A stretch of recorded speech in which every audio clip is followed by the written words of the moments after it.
والسلام على رسول الله وعلى آله وأصحابه ومن تبعهم بإحسان إلى يوم الدين أما بعد فأعوذ بالله من الشيطان الرجيم بسم الله الرحمن الرحيم سبحان الذي أسرى بعبده ليلا من المسجد الحرام إلى المسجد الأقصى الذي باركنا حوله لنريه من آياتنا إنه هو السميع البصير. محترم حضرات، آج کی گفتگو میں اللہ کی توفیق سے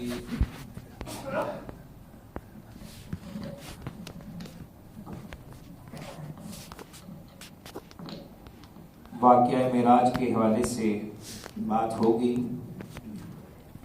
گفتگو کا ایک حصہ گزشتہ درس میں بیان ہوا تھا. یہ موضوع بہت مفصل مطول ہے، احادیث میں متعدد روایات میں موجود ہے.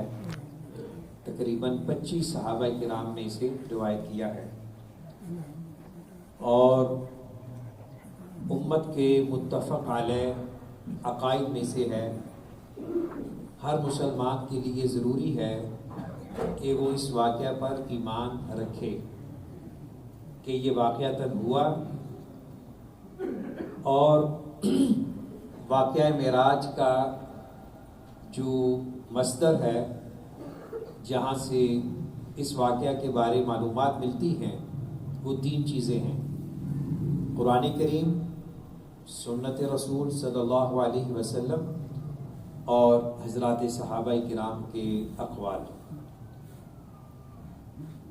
جب یہ واقعہ ہوا تو لوگ بنیادی طور پر 2 حصوں میں تقسیم ہو گئے. ایک وہ جنہوں نے بلا ہچکچاہٹ اس کی تصدیق کی، اور اس طبقے میں سر فہرست حضرت ابو بکر صدیق رضی اللہ تعالی عنہ. صدیق کا معنی تصدیق کرنے والا، بہت سچا ہے. تو جب بعض کفار نے، قریش مکہ نے آپ صلی اللہ علیہ وسلم سے واقعہ سنا اور وہ سن کر فوراً حضرت ابو بکر صدیق رضی اللہ تعالی عنہ کے پاس آئے. ان کو ایک موقع مل گیا کہ آپ دیکھتے ہیں حضرت ابو بکر کی عقل کیا کام کرتی ہے.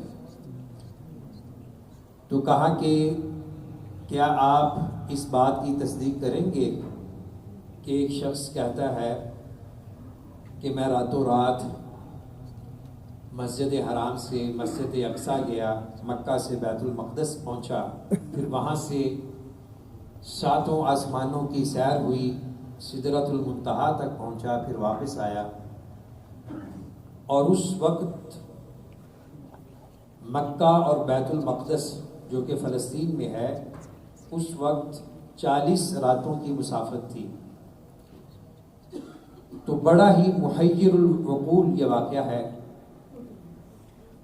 اہل ایمان کے امتحان تھا، ان کے ایمان کا، ان کے ایقان کا. تو حضرت ابو بکر نے کہا کہ یہ کس شخص نے کہا ہے؟ تو اس نے کہا کہ آپ کے ساتھی محمد نے کہا ہے صلی اللہ علیہ وسلم. تو پھر صدیق اکبر اسی لیے کہا جاتا ہے کہ انہوں نے آپ صلی اللہ علیہ وسلم کے ہر قول و عمل کی تصدیق بلا چون و چرا کی، بلا ہچکچاہٹ. کہا کہ اگر یہ دعویٰ کرنے والا محمد ہے تو وہ سچ ہے صلی اللہ علیہ وسلم. تو حضرت ابو بکر اپنے آزمائش میں یا اپنے ایمان میں پورا اترے. تو دوسرا طبقہ وہ جنہوں نے اس واقعہ کو جھٹلایا اور کہا کہ یہ فرسودہ خیال ہے، یہ ممکن ہی نہیں ہے. تو وہ لوگ فتنے میں مبتلا ہو گئے اور خوش چیز بھول گئے کہ یہ واقعہ جو آپ صلی اللہ علیہ وسلم کو عالم بیداری میں ہوا ہے، آپ کے جسد اطہر کے ساتھ ہوا ہے، یہ بطور معجزہ ہے۔ مسلمہ عقائد میں سے معجزہ اور کرامت کو سمجھ لیجئے۔ معجزہ یہ ہے عاجز سے ہے یا اعجاز سے، عاجز کر دینا، اور جو گول تے آخر میں یہ مبالغہ کے لیے ہے، یعنی ایسا کام جو خلاف قانون فطرت ہے، عقل اور بصیرت کے الٹ ہے، انسانی عقل کے مخالف ہے، لیکن اللہ کی قدرت، اللہ اس پر قادر ہیں۔ اللہ تعالیٰ ایسے واقعات جو انسانی عقل کی اپروچ میں نہیں آ سکتے، بعض انبیاء کو عطا کیے ان کی حقانیت اور صداقت کو ظاہر کرنے کے لیے۔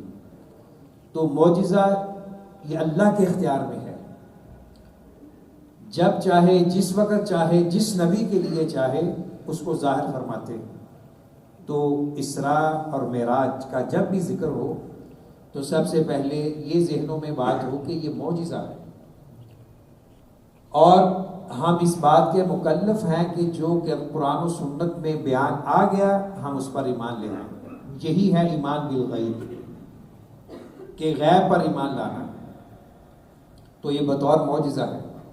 اور کرامت یہ ہے کہ یہی چیز خرق عادت، خلاف معمول، اللہ تعالیٰ ظاہر کرتے ہیں اپنے نیک مقربین، دوست، اولیاء، بندوں میں سے کسی ولی کے لیے، اور وہ ولی بھی اس کرامت کو ظاہر کرنے پر قادر نہیں ہوتا، وہ بھی اللہ کے حکم سے ہوتی ہے۔ معجزہ نبی کے ساتھ خاص ہے اور کرامت غیر نبی کے ساتھ، اور دونوں کا ظہور ممکن ہے، ظاہر ہے۔ اب نبوت و رسالت کا دروازہ بند، اب جو نبیوں کے ساتھ معجزات ہوتے رہے ہیں وہ تو نہیں ہیں۔ اب اولیاء اللہ پر کرامات کا ظہور ہو سکتا ہے، اور وہ بھی اللہ کے حکم سے، اور وہ کرامت ولی کے اپنے تصرف سے نہیں ہوتی کہ وہ جب چاہے اس کا ظاہر کر دے، وہ بھی اللہ کے حکم سے ہوتی ہے۔ تو یہ بطور تمہید۔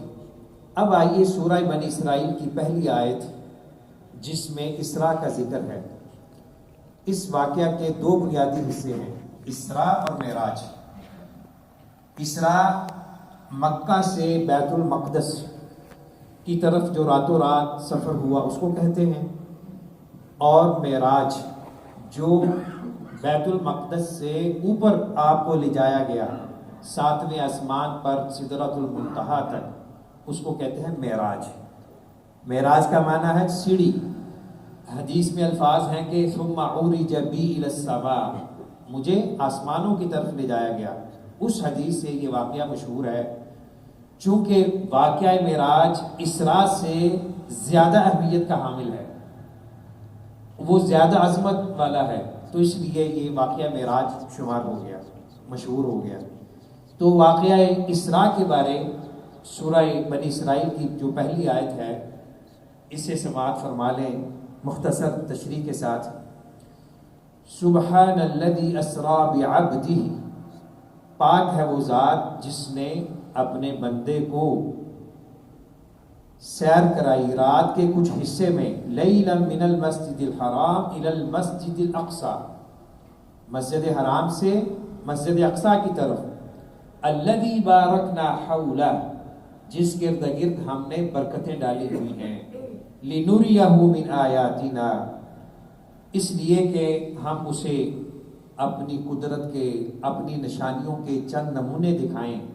انہ هو السمیع البصیر، یقیناً اللہ خوب سننے والا ہے، خوب دیکھنے والا ہے۔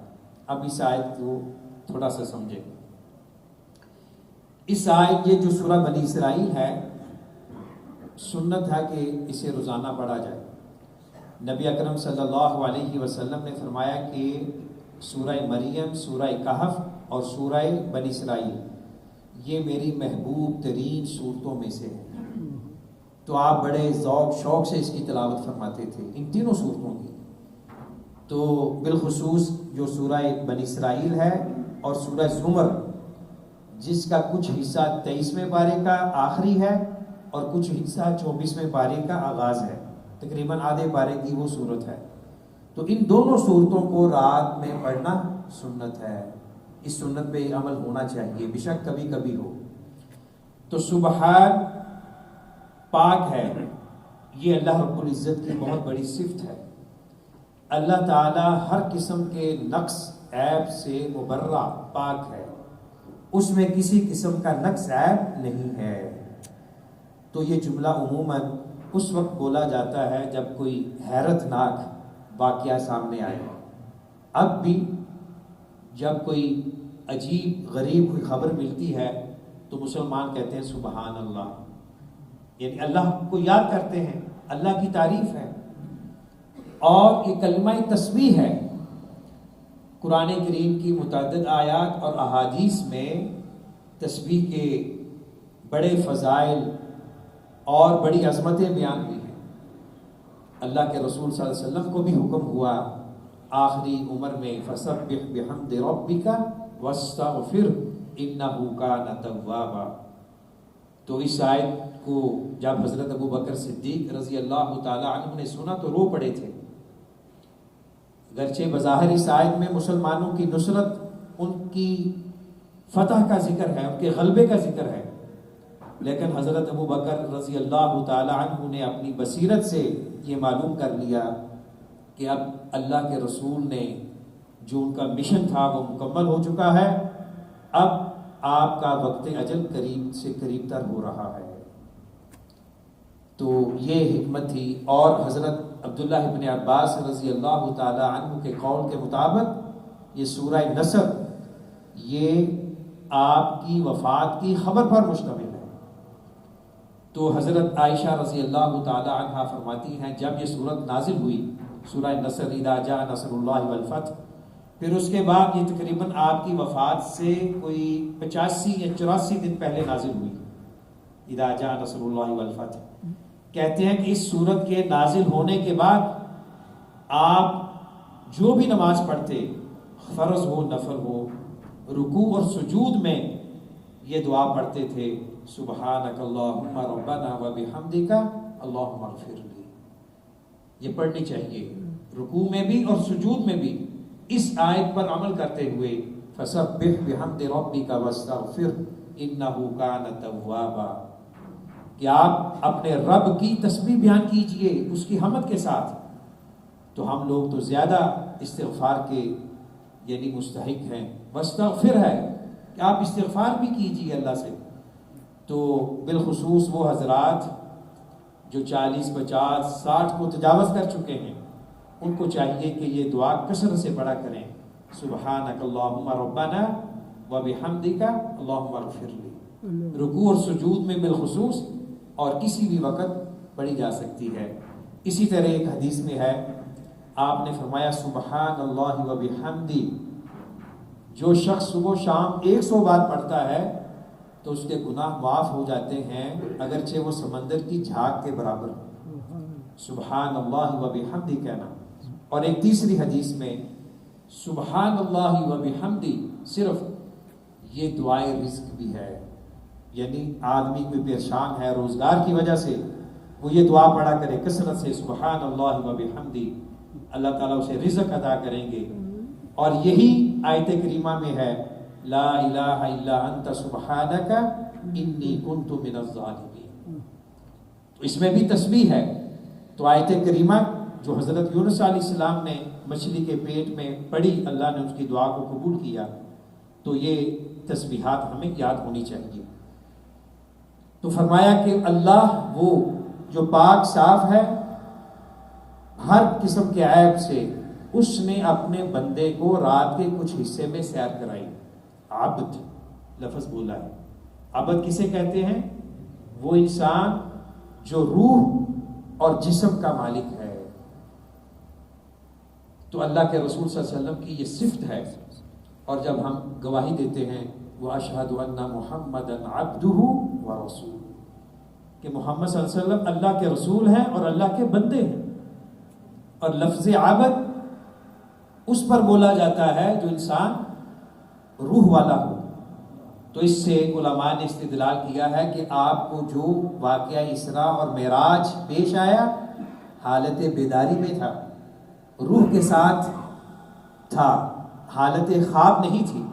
اگر خواب کا واقعہ ہوتا تو لوگوں نے تعجب کا اظہار نہیں کرنا تھا. خواب تو ہر کوئی کہیں بھی دیکھ لیتا ہے. اور لیلاً رات کا کچھ حصہ نکرہ ہے, یعنی ساری رات بھی نہیں, رات کا کچھ حصہ مسجد حرام سے مسجد اقصیٰ کی طرف.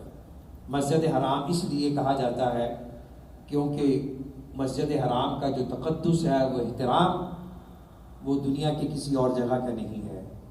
جہاں جانور بھی محفوظ ہیں, جہاں قاتل کو بھی نہیں پکڑا جا سکتا, اور جہاں درختوں کو بھی نہیں کاٹا جا سکتا, مسجد حرام کا جو سارا ایریا ہے. تو اس کے اور فضائل ہیں. الی المسجد الاقصیٰ, مسجد اقصیٰ, اقصیٰ کا کیا معنی ہے؟ دور دراز کی چیز کو کہتے ہیں اقصیٰ. چونکہ اقصیٰ فلسطین میں ہے اور مسجد حرام بیت اللہ میں ہے, مکہ میں ہے.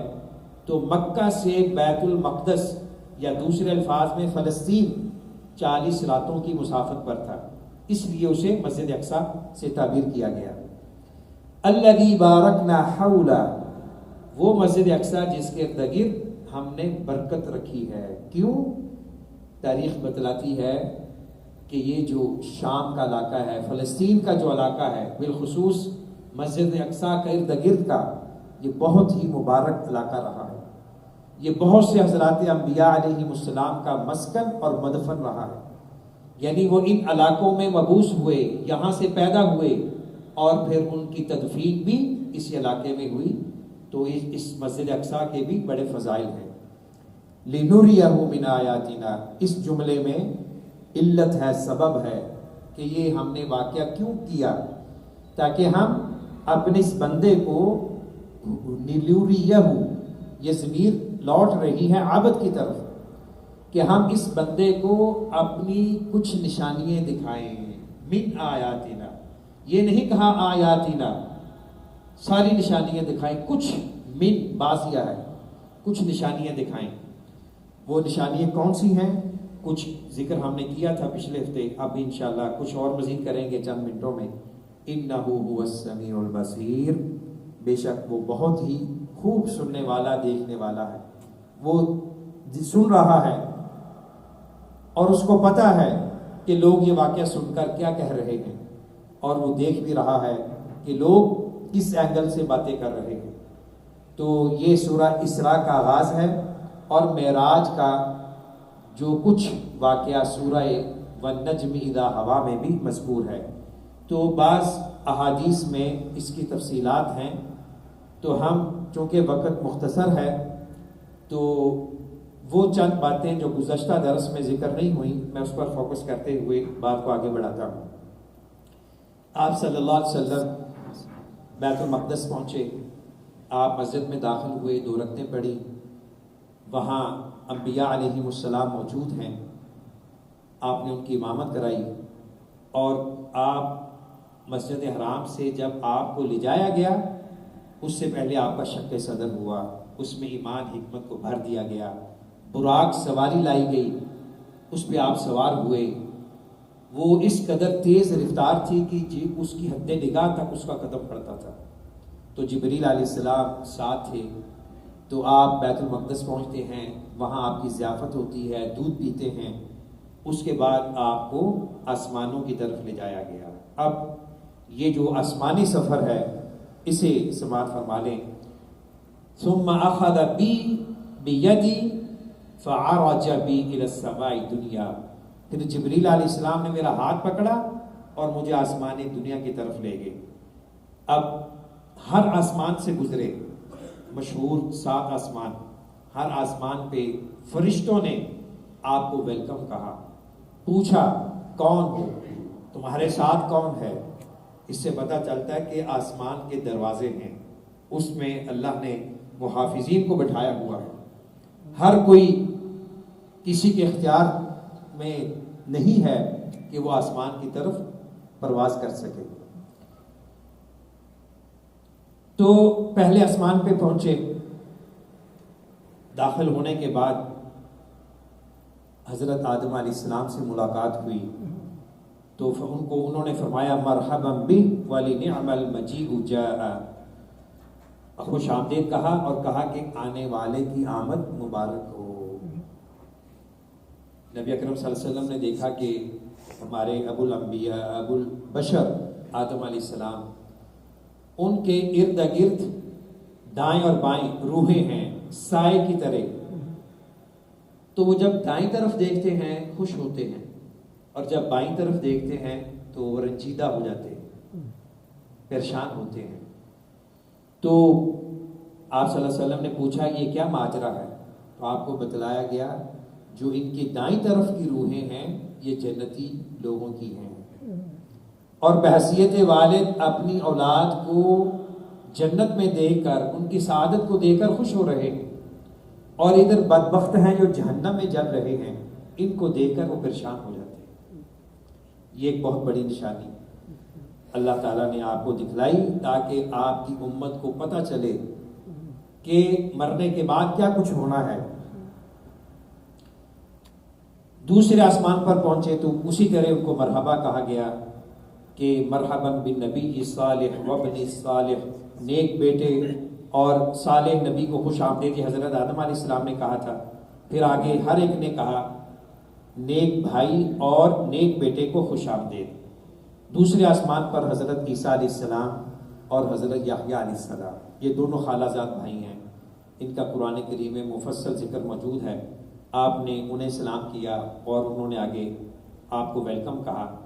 تیسرے آسمان پر حضرت یوسف علیہ السلام سے علیہ السلام ہوئی، انہوں نے بھی آپ کو خوش آمدید کہا، دعائے خیر کی، اور اس موقع پر آپ نے فرمایا وَإِذَا هُوَ قَدْ أُعْطِيَ شَطْرُ الْحُسْنِ، یوسف علیہ السلام کو میں نے دیکھا آپ کو آدھا حسن دیا گیا۔ یوسف علیہ السلام بہت ہی پیکر حسن و جمال تھے، خوبصورت تھے۔ تو نبی کریم صلی اللہ علیہ وسلم کی ان کا زیارت ہوئی، ملاقات ہوئی، پھر آپ نے یہ الفاظ کہے۔ چوتھے آسمان پر اسی طرح آپ کو ویلکم کہا گیا، حضرت ادریس علیہ السلام سے ملاقات ہوئی۔ پانچویں آسمان پر حضرت ہارون علیہ السلام سے ملاقات ہوئی۔ جس آسمان پہ بھی آپ گزرے تو کسی نہ کسی نبی نے آپ کو ویلکم کہا۔ چھٹے آسمان پر حضرت موسیٰ علیہ السلام، یہ واقعہ گزشتہ درس میں ہم نے بیان کر دیا تھا کہ جب آپ واپس آئے 50 نمازیں فرض ہوئیں تو موسیٰ علیہ السلام نے بھیج دیا واپس کے جاؤ تخفیف کرواؤ، تو یہ چھٹے آسمان کا واقعہ ہے۔ ساتویں آسمان پر حضرت ابراہیم علیہ السلام سے ملاقات ہوئی تو انہوں نے بھی آپ کا بھرپور استقبال کیا اور اپنے نیک بیٹے اور صالح نبی کو خوش آمدید کہا۔ معلوم ہونا چاہیے کہ نبی اکرم صلی اللہ علیہ وسلم حضرت ابراہیم علیہ السلام کو اپنا والد کہتے تھے، اور ہماری دعاؤں میں بھی ان کا اسی طرح ذکر ہے وَعَلَى مِلَّةِ أَبِينَا إِبْرَاهِيمَ حَنِيفًا۔ تو حضرت ابراہیم علیہ السلام ساری امت اسلام کے جد امجد ہیں، ان کے روحانی باپ ہیں، ان کا ہمارے دین میں بھی بہت بڑا مقام و مرتبہ ہے۔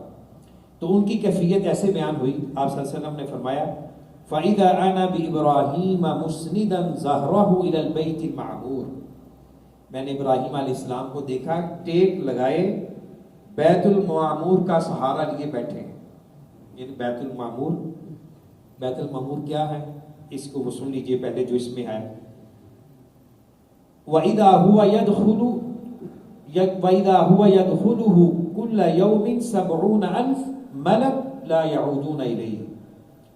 بیت المعمور ایسا مبارک مقدس عبادت گاہ ہے، روزانہ اس میں 70,000 فرشتہ داخل ہوتا ہے اور اس کے بعد ان کی باری نہیں آتی۔ یہ روزانہ سلسلہ جاری ہے، اور اس کی جو جہت ہے، جس طرح بیت اللہ ہے نا زمین پہ مسلمانوں کا قبلہ کعبہ، بالکل اس کی سیدھ کے اوپر بیت المعمور ہے، اسی طرح فرشتے وہاں طواف کرتے ہیں، عبادت کرتے ہیں۔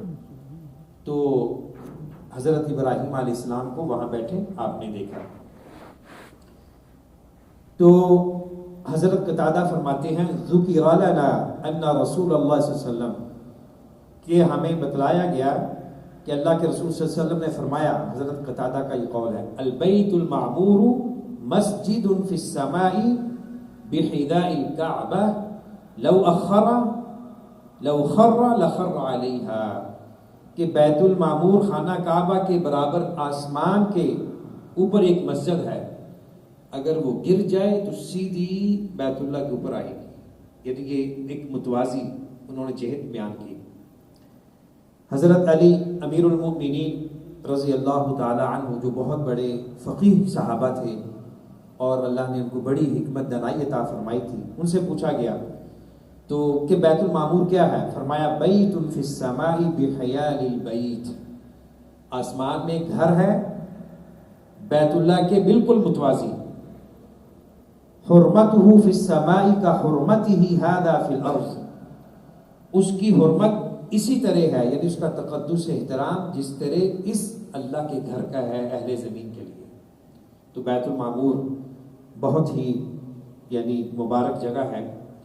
تو ایک تو آپ کی ضیافت ہوئی بیت المقدس پہنچتے وقت، اور ایک یہاں بھی ضیافت ہوئی۔ آپ صلی اللہ علیہ وسلم نے فرمایا کہ میرے پاس 3 برتن لائے گئے، ایک میں شراب تھی، ایک میں دودھ اور ایک میں شہد۔ تو آپ نے دودھ کو اختیار کیا، تو آپ سے حضرت جبریل علیہ السلام نے کہا کہ یہ وہ فطرت ہے جس پر آپ ہو اور آپ کی امت ہے، اور دوسری حدیث میں ہے کہ اگر آپ شراب کو لے لیتے تو آپ کی امت بہک جاتی۔ تو اس سے پتہ چلا کہ آپ صلی اللہ علیہ وسلم اور آپ کی امت دین فطرت پر ہے۔ اس کے بعد سدرۃ المنتہا کا سورہ نجم میں بھی کچھ ذکر ہے۔ تو یہ وہ جگہ ہے جہاں زمین سے اوپر اٹھائی جانے والی چیز پہنچائی جاتی ہے اور آسمان سے نازل ہونے والی وہاں آتی ہے، یعنی یہ فرشتوں کا بھی کہہ لیں کہ لاسٹ سٹاپ ہے سدرۃ المنتہا، اور یہ بہت ہی خوبصورت ہے۔ اس کا منظر روایات میں آتا ہے، سدرہ بیری کے درخت کو کہتے ہیں کہ اسے بہترین روشنی نے ڈھانپا ہوا ہے، اللہ تعالیٰ کی جو تجلیات انوار ہیں اس کے بھی عکس آتے ہیں، اور سونے کے پروانے اس کے ارد گرد گھومتے ہیں۔ تو بہت ہی مبارک جگہ ہے۔ تو اذ یغشی السدرۃ ما یغشی، اس کی تفسیر میں فرمایا گیا کہ اسے سونے کی تتلیاں ڈھانپ لیتی ہیں۔ تو یہ ایک بہت ہی مبارک جگہ ہے، یہاں تک اللہ تعالیٰ نے آپ کو پہنچایا۔ اور پھر اس سدرۃ المنتہا کے بارے جو ہے، وَلَقَدْ رَآهُ نَزْلَةً أُخْرَى عِنْدَ سِدْرَةِ الْمُنتَهَى عِنْدَهَا جَنَّةُ الْمَأْوَى اِذْ يَغْشَى السِّدْرَةَ مَا يَغْشَى۔ سورہ نجم کی آیات ہیں۔ اس کا خلاصہ یہ ہے کہ حضرت جبریل علیہ السلام کا آپ کو دیدار کرایا گیا سدرۃ المنتہا پر، اور ان کے 600 پر ہیں۔ آپ کو سیرت کی کتابوں سے معلوم ہوتا ہے، احادیث میں بھی، کہ آپ نے جبریل علیہ السلام کو 2 دفعہ دیکھا، بعض روایات میں 3 دفعہ کا بھی ذکر ہے، بہرحال 2 دفعہ زیادہ معتبر ہے، ایک نبوت کے ابتدائی دور میں اور ایک واقعہ معراج کے وقت۔ تو جبریل علیہ السلام نے سارا افق بھرا ہوا ہے، بہت قوی الجثہ یعنی ان کا وجود ہے۔ ثم دنا فتدلی، پھر نزدیک ہوا اور اتر آیا، فکان قاب قوسین او ادنی، بس وہ 2 کمانوں کے بقدر فاصلہ پر رہ گیا، بلکہ اس سے بھی کم۔ اس سے مراد جبریل علیہ السلام ہے، یعنی جبریل علیہ السلام اور نبی اکرم صلی اللہ علیہ وسلم کے درمیان بڑی قربت ہوئی، آپ نے اصلی حالت میں ان کو دیکھا۔ یہ کہنا کہ نبی اکرم صلی اللہ علیہ وسلم نے اللہ تعالیٰ کو دیکھا، یہ درست نہیں ہے۔ تو اس آیت کی تفسیر میں حضرت عبداللہ ابن مسعود فرماتے ہیں کہ نبی اکرم صلی اللہ علیہ وسلم نے حضرت جبریل کو دیکھا جب ان پر 600 پر تھے، یعنی ان کے 600 پر ہیں، پورے آفاق کو انہوں نے بھرا ہوا ہے۔ تو یہ ہے سدرۃ المنتہا۔ پھر اس کے بعد جنت اور جہنم کی سیر کرائی گئی، اس کا ذکر پچھلے درس میں ہو گیا ہے۔ قلم چلنے کی آواز آئی اور اور بھی نماز کا تحفہ، سورہ بقرہ کی آخری آیات، اور یہ تحفہ ملا کہ آپ کی امت میں سے جو بھی عقیدہ توحید میں فوت ہوگا اللہ تعالیٰ اس کی بخشش فرمائیں گے۔ تو یہ واقعات ہے، دعا ہے اللہ تعالیٰ ہمیں اس واقعہ سے عبرت حاصل کرنے کی توفیق عطا فرمائے۔ ہم نے اس واقعہ سے جو عملاً سبق لینا ہے وہ سر فہرست یہ ہے کہ سب سے پہلے ہمارا اس واقعہ پر ایمان ہو۔ قرآن و حدیث میں آیا ہے، اس کی ہم کوئی عقلی لاجیکلی توجیہ نہیں کر سکتے۔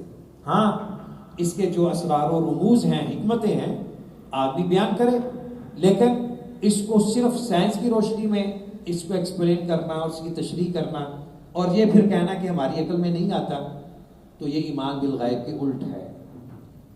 اصل بنیاد کہ اس پر ایمان لایا جائے، اور اس واقعہ میں امت کی بھی عظمت اور فضیلت ہے کہ ہم اس نبی کے ماننے والے ہیں کہ وہ اس معجزے کے حقدار ٹھہرے جو آپ سے پہلے کسی کو معجزہ عطا نہیں ہوا، اور اس معجزے کا جو سب سے بڑا تحفہ ہے وہ ہے نماز۔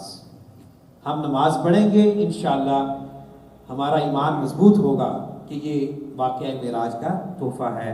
اللہ تعالی ہمارے دلوں کو ہمیشہ نور کتاب و سنت سے منور فرمائے۔ اللہ تعالی کتاب و سنت کو فالو کرنے کی توفیق عطا فرمائے۔ وآخر دعوانا ان الحمد للہ رب العالمین۔